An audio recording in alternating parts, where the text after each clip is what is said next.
रॉकर्ड, स्वागत है आपका स्वीट कॉमेट के 21 पार्ट में। दोस्तों, अगर आपने पिछले एपिसोड्स नहीं देखे हैं तो पहले जाकर देखिए, फिर इस सीरीज का आनंद उठाइए। तो पिछले पार्ट में आपने देखा कि हुडी और सुनहाओ के बीच फाइट हो रही थी। हुडी ने सुनहाओ को बड़ी आसानी से अटैक कर दिया था और उसकी नाक से खून निकलने लगा था। अब उसके बाद क्या हुआ, फिलहाल ये हमको नहीं दिखाया जाता। अब इस पार्ट की शुरुआत में दिखाते हैं कि टूर्नामेंट फाइनल्स का दिन आ चुका है। कई कॉलेजेस से बहुत सारे स्टूडेंट्स ज़ैंगजी कॉलेज आए होते हैं और अब फाइनल्स के लिए क्वालिफाइड स्टूडेंट्स के नाम अनाउंस किए जाते हैं। फेंग्यू, जाओमी, मिया, जियोफेंग और हुडी फाइनल्स पहुंच चुके हैं। इनके अलावा दूसरे कॉलेज का एक लड़का सिलेक्ट हुआ है जिसका नाम उजी है। तो कुल मिलाकर 6 लोग सिलेक्ट हुए हैं और क्वालिफायर मैच गिव अप करने की वजह से सुनहाओ को सिलेक्ट नहीं किया गया है। पहला मैच जियोफेंग और जाओमी के बीच होगा और मिंग टैन जाओमी को फिर से याद दिलाता है कि जियोफेंग बहुत ही फास्ट है, लेकिन तुम्हारे जितनी स्ट्रेंथ उसमें नहीं है। वो अपर बॉडी डिफेंस बहुत ही अच्छा करती है, पर लोअर बॉडी डिफेंस में वो थोड़ी वीक है। इसलिए तुम्हारी स्ट्रेटेजी ये होनी चाहिए कि तुम पहले अटैक मत करो, उसे अटैक करने दो और जब वो जरा थक जाएगी तब उसके लोअर बॉडी पर अटैक करो। अब ये सुनकर तीनों खुश हो जाती हैं कि यार जूनियर, तुम तो हम तीनों से एक्सपर्ट हो चुके हो। अब जियोफेंग और जाओमी रिंग के अंदर जाती हैं। अब ये लोग अंदर टीवी पर मैच देख रहे होते हैं। तब फेंग्यू की आंटी वहां पर आती है, यानी अंकल जी की पत्नी। वहां जियोफेंग जाओमी को जोर से अटैक कर रही होती है, जाओमी डिफेंस कर रही होती है। फिर एन वक्त पर जाओमी अपना अटैक शुरू करती है, लेकिन जियोफेंग भी एक एस रैंक के फाइटर है और वो खूब डिफेंड करती है। अब मौका पाते ही वो फिर से अटैक करने लगती है। अब यहाँ आंटी फेंग्यू से कहती है कि मैं बड़ी मुश्किल में हूँ और मेरे पास तुम्हारे और तुम्हारे अंकल जी की कुछ फोटोज हैं। मैं तुमको फोटोज दिखाने आई थी। मेरी फाइनेंशियल सिचुएशन इतनी अच्छी नहीं है, तुम प्लीज मेरी मदद करो। फेंग्यू कहती है कि उस दिन तो आपने मुझे पहचानने से इनकार कर दिया था और उस दिन आपने जो कॉस्टली ड्रेस पहन रखी थी उससे तो लगता नहीं कि आपको पैसों की कमी है, और आज आप ऐसे कपड़े पहनकर क्यों आ गई। इस पर आंटी कहती है कि तब मेरी सिचुएशन अच्छी थी बेटी, लेकिन आज मेरी हालत बहुत ही खराब है, इसीलिए मैं तुमसे मदद मांगने आई हूँ। अब फेंग्यू किसी को कॉल करती है और आंटी के अकाउंट में 1 लाख रुपए ट्रांसफर कर देती है।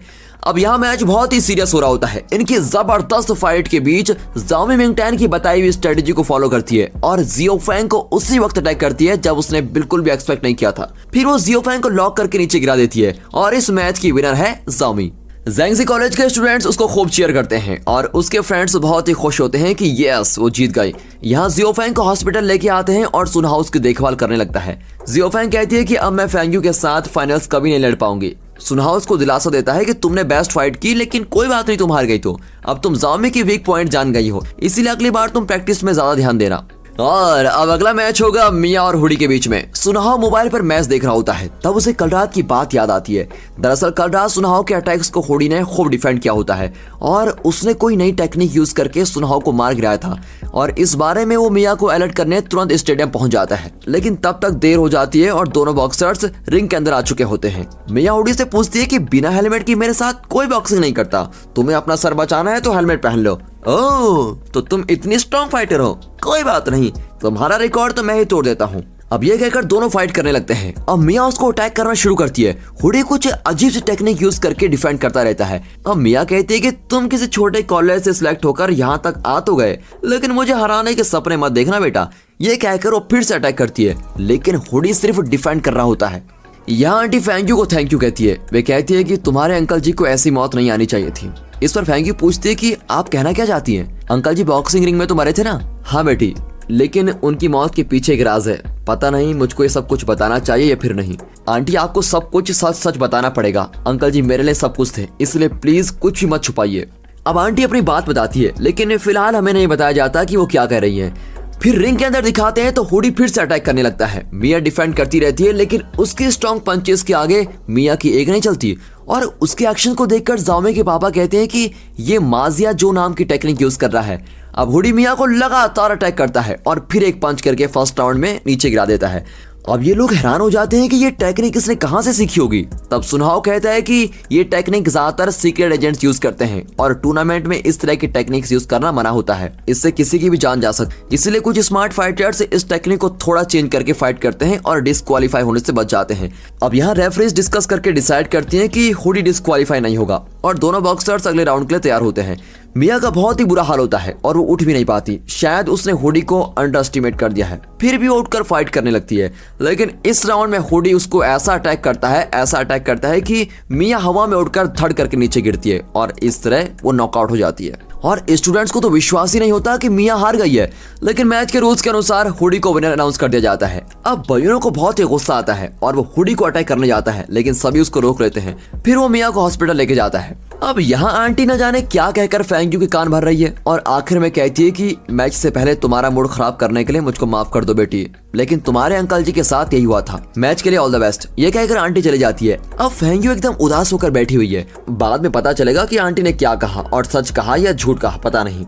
अब आंटी बाहर आकर दादाजी को कॉल करके बताती है कि मैंने वही किया जो आपने कहा, अब आप भी वादे के मुताबिक मेरे अकाउंट में 3 लाख रुपए डाल दीजिए। दादाजी कहते हैं कि ठीक है डाल दूंगा। अब पता चलता है कि ये सब तो दादाजी का ही प्लान था। अब अगला मैच अनाउंस होता है और इसमें फेंग यू और उजी की टक्कर होती है। फेंग यू गुस्से में होती है और परेशान भी नजर आती है। अब सब सोचते हैं कि शायद मिया के हार जाने से वो परेशान है। उसका उतरा हुआ चेहरा देखकर सबको लगता है कि वो हारने वाली है, लेकिन फाइट के शुरू होते ही Feng Yu spin kick movement use करती है और सिर्फ 7 सेकंड में ओजी को नॉकआउट कर देती है। अब सब खुश हो जाते हैं कि ये है हमारी बॉक्सिंग क्वीन, लेकिन फेंग यू के दिमाग में तो कुछ और ही चल रहा है। पर इस मैच को जीतकर वो फाइनल्स में पहुंच चुकी है। अब अगले सीन में मिंग टैन और फेंग यू कॉरिडोर में चल रहे होते हैं। मिंग टैन उससे बहुत कुछ कह रहा होता है, लेकिन लगता है उसका ध्यान कहीं और ही है। वो बिना रिएक्शन के चली जाती है और अब दिखाते हैं कि आंटी ने फेंग यू से क्या कहा था। आंटी ने फेंग यू से कहा था कि मैच के एक दिन पहले तुम्हारे अंकल जी के अपोनेंट ने उन्हें धमकी दी थी कि तुम जानबूझकर मैच हार जाओ, मैं तुमको मुंह मांगी रकम दे दूंगा। लेकिन तुम्हारे अंकल जी को तो तुम जानती हो, वो किसी भी हालत में हार मानने वाले नहीं थे। इसीलिए उनके अपोनेंट ने तुम्हारे अंकल जी को मारने के लिए कुछ गुंडे भेज दिए थे और फिर अगले दिन रिंग के अंदर उस बॉक्सर ने तुम्हारे अंकल जी को उन्हीं जगहों पर अटैक किया जहां पर उनको चोट लगी थी और इस तरह उसने जानबूझकर तुम्हारे अंकल जी की जान ले ली। और ये सब सुनने के बाद उस समय फेंग यू बहुत ही उदास थी। अब आंटी की बातों पर विश्वास करके वो मिंग टैन से कहती है कि मैं अपने अंकल जी को नहीं भूल सकती, उनके साथ अन्याय हुआ है। मुझे नहीं लगता कि मैं पहले की तरह तुमसे बात कर पाऊंगी, इसलिए हम दोनों का अलग हो जाना ही हमारे लिए बेहतर होगा। मिंग टैन कहता है कि अब तक तो तुम ठीक थी, अब अचानक क्या हुआ? तुम जल्दी में फैसला मत करो, हम दोनों साथ मिलकर इस प्रॉब्लम को फेस कर सकते हैं, लेकिन प्लीज अलग होने की बात मत करो। लेकिन फेंग यू रोती हुई कहती है कि प्लीज मुझसे बात मत करो और कभी मेरे पीछे मत आना, और ये कहकर वहां से भाग जाती है। अब मिंग टैन समझ ही नहीं पाता कि फेंग यू को अचानक क्या हो गया। अब यहाँ जाओमी और सुनहाओ जाओमी के पापा से मिलते हैं। जाओमी कहती है कि हुडी से जीतने के लिए मुझको डेथ स्ट्राइक सीखनी होगी, लेकिन उसके पापा मना कर देते हैं। अब जाओमी चिढ़कर कहती है कि आप मिंग टैन को सिखा सकते हैं, सुनहाओ को सिखा सकते हैं, लेकिन अपनी बेटी को नहीं सिखा सकते। अरे आपने माँ को भी तो सिखाया था। हाँ बेटी, मैंने तुम्हारी माँ को सिखाया था, लेकिन मैंने उसे प्रॉमिस भी किया था कि मैं तुम्हें डेथ स्ट्राइक कभी नहीं सिखाऊंगा। मेरे मास्टर ने मुझको बताया था कि डेथ स्ट्राइक औरतों की सीखने की चीज नहीं है, इस टेक्निक से उनके शरीर को बहुत ही नुकसान होता है। लेकिन मैंने उनकी बात नहीं मानी और तुम्हारी माँ को सिखा दिया। हालांकि वही सीखना चाहती थी और पहले तो सब कुछ ठीक था, लेकिन कुछ दिन बाद उस मूवमेंट की वजह से उसका शरीर और मन दोनों कमजोर होने लगा और आखिर में वो मुझको इस दुनिया में छोड़कर चली गई। इसीलिए मैं तुम्हें वो मूवमेंट कभी नहीं सिखाऊंगा, मैं तुमको नहीं खोना चाहता। और ये कहकर वो अंदर चले जाते हैं। अब यहाँ मिया के हाथ में फ्रैक्चर हो गया है और डॉक्टर कहते हैं कि 1 महीने बाद ही पट्टी खुलेगी। है 1 महीने बाद? लेकिन तब तक मैं अपने सारे काम कैसे करूंगी? अब बयूनो जवाब देता है कि मैं हूं ना सीनियर, मैं आपका सारा काम कर दूंगा और आपका अच्छे से ख्याल भी रखूंगा। ये कहकर वो मिया को जूस लेकर देता है। तब मिया को याद आता है कि रिंग में जब वो नीचे गिरी थी तो बयूनो भाग कर आया था और वही उसे हॉस्पिटल आया था। अब उसे बयूनो के साथ अच्छा लगने लगता है। अब इतने में जाओमी और सुनहाओ वहां पर आते हैं। मिया चौंक जाती है कि क्या तुम दोनों में फिर से दोस्ती हो गई? नहीं मिया, हम दोनों अलग अलग ही थे। अब मिया जाओमी को बताती है कि हुडी बहुत ही स्ट्रॉन्ग है और अगला मैच तुम्हारे और उसके बीच ही होने वाला है, इसलिए तुम सावधान रहो। हाँ यार, तुम एकदम ठीक कहती हो, उसने तुम जैसी स्ट्रॉन्ग फाइटर को मार दिया है तो मुझको तो बहुत ही डर लग रहा है। तुम्हारी ये हालत देखकर मुझको बहुत ही बुरा लग रहा है। अब इतने में बयूनो कहता है कि इतनी बड़ी प्रॉब्लम भी नहीं है, सिर्फ 1 महीने की बात तो है, फिर ये पट्टी खुल जाएगी। अब जाओमी कहती है कि अरे वो बात नहीं है यार, हुडी ने मिया को बहुत बुरी तरह से मार कर हराया है और अब तो वो सारे रोमियोज जो इसकी फाइट पर फिदा होते थे वो सब भाग जाएंगे। इस तरह वो मिया को चिढ़ाती है और एज यूजुअल उनका प्यारा सा झगड़ा शुरू हो जाता है। फिर दोनों शांत हो जाती हैं और जाओमी सुनहाओ के साथ बाहर आ जाती है। अब सुनहाओ को हंसते हुए देखकर जाओमी कहती है, इसमें हंसने की क्या बात है, मैं मजाक थोड़ी ना कर रही थी। मैं जानता हूँ कि तुम मजाक नहीं कर रही थी, तुम मिया का मूड ठीक करने के लिए ऐसा कह रही थी, लेकिन कल तुम्हारा और हुडी का फर्स्ट मैच होगा। हुडी बहुत ही स्ट्रांग है और उसे कई सारी नई टेक्निक्स भी आती हैं, इसलिए तुम बहुत सावधानी से उससे लड़ना। अब इनकी बातों के बीच जाओमी को भूख लग जाती है। तब सुनहाओ अपने बैग से एक एप्पल निकालकर उसको देता है। जाओमी भी उसको ले लेती है। अब दोनों एक दूसरे को देखते हैं और लगता है कि इन दोनों के बीच का मन मुटाव खत्म हो गया है। लेकिन जाओमी कहती है, मैं मुफ्त का नहीं खाती समझे, बदले में मैं तुमको कॉफी पिलाऊंगी। और यह कहकर वो सुनहाओ को कॉफी शॉप लेके जाती है। अब रात हो जाती है और फेंग जोई परेशान होता है कि फेंग्यू अब तक घर नहीं लौटी। वो घबराकर ज़ॉम्बी को कॉल करता है। ज़ॉम्बी चौंक जाती है कि फेंग्यू घर नहीं आई। वो कहती है कि ठीक है, घबराओ मत, मैं उसको ढूंढती हूँ और अगर वो घर आ जाए तो मुझको इन्फॉर्म कर देना। ये कहकर कॉल कट कर देती है। अब दादाजी मन ही मन सोच रहे होते हैं कि मैं तो इन बच्चों की भलाई की बात सोचता हूँ, ये दोनों मिंगटैन पर इतना तरस खा रहे हैं, लेकिन जब इन्हें असलियत का पता चलेगा तो ये दोनों उससे नफरत करने लगेंगे।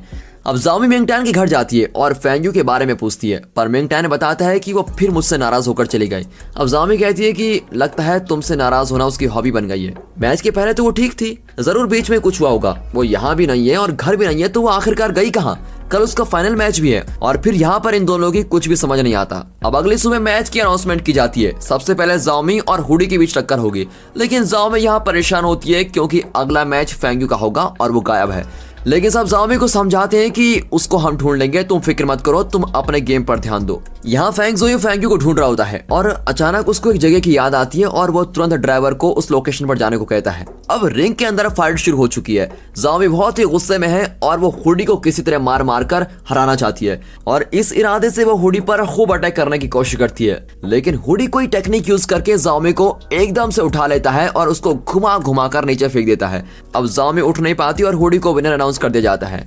अब सुनाहो भागा चला आता है, लेकिन ज़ॉम्बी उसे फेंग्यू के बारे में पूछती है और कहती है कि अगर वो मैच नहीं खेलेगी तो यह गधा विनर हो जाएगा। पर सुनाहो को ज़ॉम्बी की फिक्र होने लगती है और वो उसे उठाकर ट्रीटमेंट के लिए लेके जाता है। तब मिस्टर वैंग अनाउंस करते हैं कि अगला मैच फेंग्यू और हुडी के बीच होगा, लेकिन फेंग्यू तो अभी तक यहाँ पर पहुंची नहीं। फेंग्यू अपने अंकल जी की कब्र के सामने बैठी होती है। उसके दिमाग में वही चल रहा होता है जो उसकी आंटी ने कहा था। अब इतने में फेंग जोई वहां पर पहुंचता है और बैकग्राउंड में टूर्नामेंट की अनाउंसमेंट भी सुनाई देती है। उसमें बताते हैं कि थोड़ी देर में अगर फेंग्यू यहाँ नहीं आई तो वो डिस्क्वालीफाई हो जाएगी। और दोस्तों, इसी के साथ ये एपिसोड यहाँ पर खत्म होता है। हमें उम्मीद है कि आपने इस एपिसोड के सारे एक्शन सीक्वेंस बहुत ही एंजॉय किए होंगे, लेकिन कल के पार्ट में आपको पता चलेगा कि क्या फेंग्यू और हुडी का फाइनल मैच हुआ और क्या वो इस पावरफुल हुडी को हरा पाई। किसी भी हालत में कल का पार्ट मिस मत करना दोस्तों, सच में। और अगर ये पार्ट आपको पसंद आया तो वीडियो को लाइक कर दें, चैनल को सब्सक्राइब करना तो मत ही भूलिए कभी भी। और इन सारी वीडियोस और इस सीरीज की वीडियोस को अपनी फैमिली और फ्रेंड सर्कल में शेयर जरूर कीजिए। And finally, thanks for watching. Channel को सब्सक्राइब करें, लाइक करें, शेयर करें फॉर वॉचिंग वीडियो। धन्यवाद।